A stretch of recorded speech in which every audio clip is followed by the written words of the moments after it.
do the cam. Okay, here we go. Oops, we got to see if we're working. Let's see if anything's happening. Do the cam. Yeah. 5, 4, 3, 2, 1. I'm John Miglosh for the Wisconsin DMA and the International Society for Strategic Marketing. Okay, well, Dan, my friend Dan Emery, he wrote me and said the Michelob guy was fake. He said he was in the beer market and they would stage these things all the time. And so, and I was suspicious because he was holding it like this. Who holds a beer like that, right? With the logo forward just perfectly and at the very bottom. Okay? Nobody does. You hold it like this, right? Everybody holds it like this. And how do you orient it?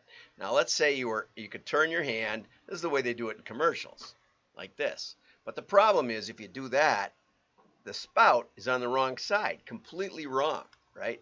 Everybody orients it by the spout because the point of a beer can is the goodness inside it. So, totally fake. Okay, that's the way we hold a beer. And that gives us more stability. This is, you spill your beer this way. Somebody bumps into you, you'll spill it. Okay, so Dan agreed with me that it was totally fake. And now let's go over to some more beer. This is totally fake also. Stella Artois unveils new ad campaign for beer Unfiltered by showing it beer au naturel. And there's two naked guys standing there in the in the ad. Here's two naked girls, and there's an elderly couple, and they look pretty good for for their age. And here is the commercial. Let's click that on to see if that works.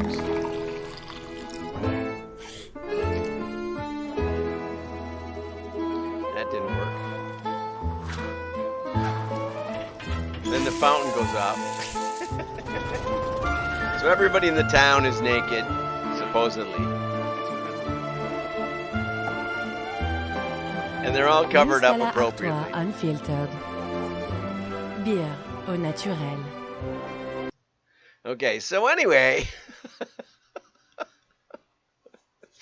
we're going to talk about advertising. And this is advertising, okay? And the point they wanted to make, I don't know if I can, but the point they wanted to make is that beer hasn't been filtered allows the fresh flavor of the Bavarian hops to burst through for naturally refreshing flavor. And did you know that not all beer has not always been filtered? Probably not. So anyway, that's enough of that. Let's get off that thing. Go over here to the PDF stuff. And okay, so also according to Joe Mandesi, the ad market expands for the 14th month, rises 60% over April's 2020 lows. So it went down in April. This is a graph of the monthly change. So it went down, down, down, down, and then it started changing. This wasn't going up. This was just going down less. Okay, it's a little bit of a confusing graph as usual with market, with Media Post. Okay, I've offered many times to help them with their graphics. So it was going down the most, and it was going down, down, down, down, down, and then it leveled off at the bottom. This is what this graph shows, even though it looks like, and then it started to go back up again quite rapidly, and now it's going up less rapidly. Okay, so you can figure that out. And so it's been going up steadily, 14 months, since about March of 2021. Okay, and now I want to get over to last week. I talked I talked about Tom Roach's article, which was dovetailed in the wrong and the short of it, and it was about whether we should do short-term advertising or long-term advertising. Excellent program, I think one of the better ones, based on a Tom Fishburne article. Okay, and in there, Tom quotes Dr. Grace Kite, and he mentions magic numbers, which I'd never heard about. And so I tracked down magic numbers. I actually tracked down Dr. Grace Kite, and she was kind enough to give me answer some of my questions on the magic numbers data. So that was wonderful. It's lovely to be able to reach out and actually talk to the authors that you mention on the show. So marketing effectiveness is, there's this message going out that there's a crisis in effectiveness, right? And that our ability to sell stuff using ads is in decline, which isn't a great message PR-wise because, and this is really a good line, it's already easy for CFOs to question whether marketing is worth it and to divert budget to other things. That is the constant battle for the marketing division or whatever. I just saw another big company got rid of the chief customer officer. Yeah, some of these things are fads and they don't belong in the C-suite, I think. The simple message that marketing works bears repeating. That is good. Because if we say it doesn't work, we're not going to get any budget. Okay? And we got another article from Tom Roach going on that. And what she goes on to say is that they've combined, this is really interesting. They built a database, I was like when that happens, that was quite a bit larger than others that had come before it. They were these 1, 2, 3, 4, 5 companies got together and shared anonymized data on UK advertising so that they could evaluate the effectiveness. And I'm not exactly sure how they did it. I'd like to get more information from Dr. Grace because in order to really know advertising effectiveness, you got to know what sells, what stuff did sell, and how well did you isolate the incremental impact of advertising, which is something that basically we preach here on WDMA.org. So maybe Dr. Grace, you'd like to be on here and we'll have a chat about how you estimate, no matter how much data you pile up, unless you do holdout tests and other things, it's very, very difficult to decide which ad caused what over when. Very difficult. We have ways to do it in direct mail and some that also apply to other areas. But one of the problems with most advertising, especially social and digital, is that the impact is so slight that it's hardly measurable. Like the Caterpillar billboard at County Stadium. How many Caterpillar tractors does that sell? Would the sales go down if they removed the billboard and said we don't want to support Major League Baseball? Probably not. They'd spend it someplace else. Okay, so anyway, the database was named ARC for the advertising research community that came together to build it. And what they found out was that for every pound you spent on advertising, 3.8 pounds were generated. Okay, and that's not a decline in revenue. Now, the question I had was, some people, when they talk revenue, net revenue, sometimes, especially in the market, will talk about revenue, and that means net EBITDA profit. But in the marketing world, it tends to mean sales, gross sales, not even subtracting returns, much less cost of goods or overhead. And so I asked her what that 3.8 pounds meant, and she said, yes, it means sales. So this is what I would call return on ad spend. And she did say spent, so she used that word. So return on ad spend. Now, unfortunately, that's not profit. It's not even close to profit. So when I talk about, in the Lovesac case study, when I talk about a 300% EBITDA return on investment, ROI, which she uses ROI also, so she's using these interchangeably. When I talk about ROI in my case study, I mean that when we spent $1 on a catalog, got it in the mail, got it to somebody's house, we received about $10 of revenue. I think it wasn't, well, we're not going to say because we don't want you to figure out all that, what the revenue to to net profit is. Although now it's a public company, so you can figure it out anytime you want.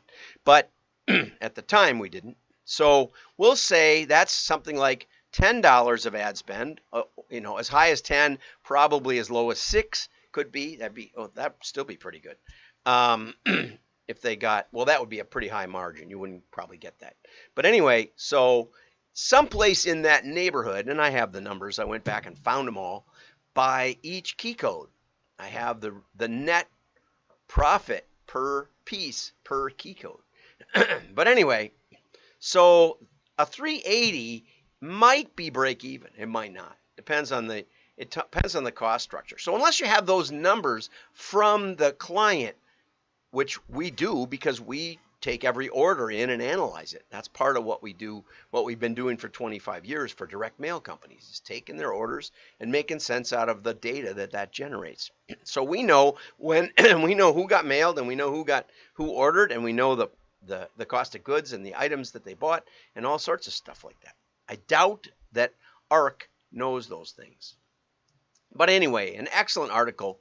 I'm going to go on to Tom Roach's article here, Why Advertising Will Never Die. And he has Dave Droga changed advertising, now he wants to kill it. Is advertising as we know it dead? Is advertising dead? Is advertising as we know it dead? Is advertising dying? Why Advertising Pioneer says advertising is dead. From mad men to math men, will data kill advertising? Fascinating, especially with that little intro I gave you, right? Okay, so not only are people saying that advertising is ineffective, but they're saying it's dead. Now, your CFO better not get a hold of this article, or we're in big trouble unless they read to the end. Okay, so Tesla doesn't advertise. Jeff Bezos said only remarkable brands need it, right? So why do so many people do advertising down, even from within the industry? It's a thriving global business. Has never made a bigger global impact. The idea that advertising is dead or dying is bizarrely persistent. It can even be encountered with just 3 words. It can be countered with just 3 words. Alphabet, Meta, and Amazon. Tom Roach is brilliant, I have to say. I think he wrote me back and said thanks when I posted his article. So we'll write him again.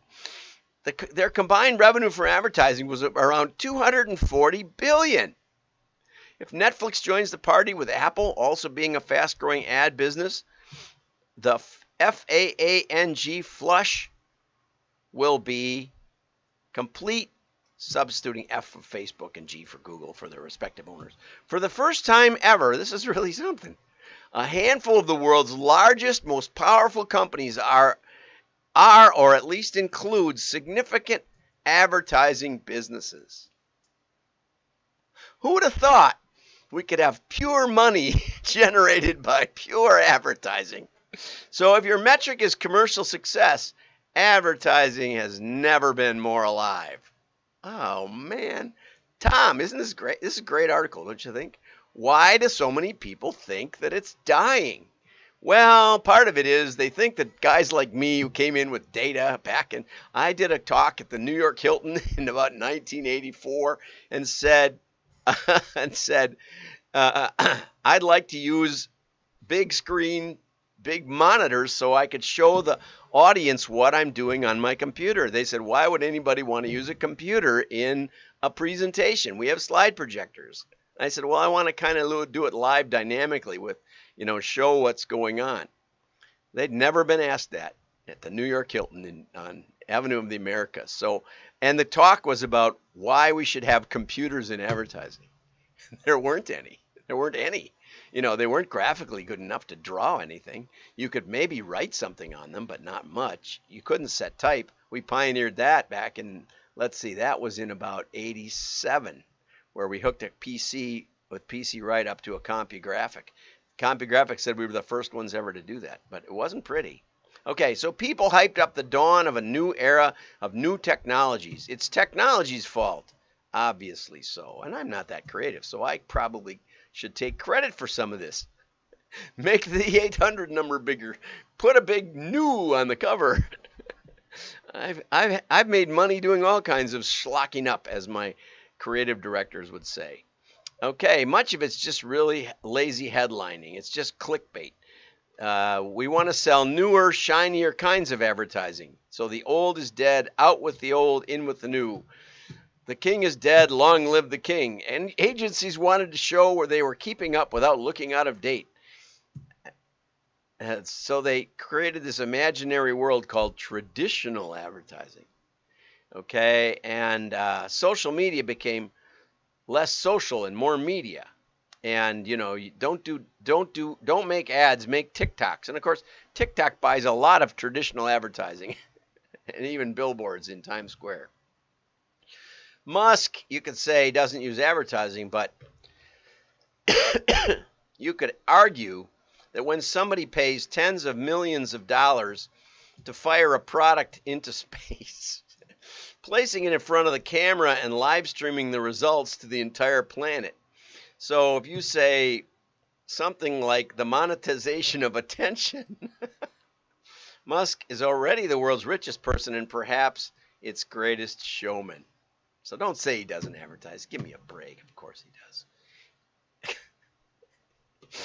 He got a lot of attention just this past couple weeks. Okay, so Bezos makes a famous and influential denunciation of advertising. He learns the value of advertising from Amazon's own data and changes his mind. Amazon becomes one of the largest global advertisers. And then Amazon builds one of the world's largest ad businesses, like right out of thin air. Okay, so don't say Bezos is a good a counter example to advertising. Unless you got a nose for fame as Musk, or for paying for attention is likely what you're going to need. So stand up for it and celebrate it, as Dr. Grace said. And I like this. We'll skip to the end.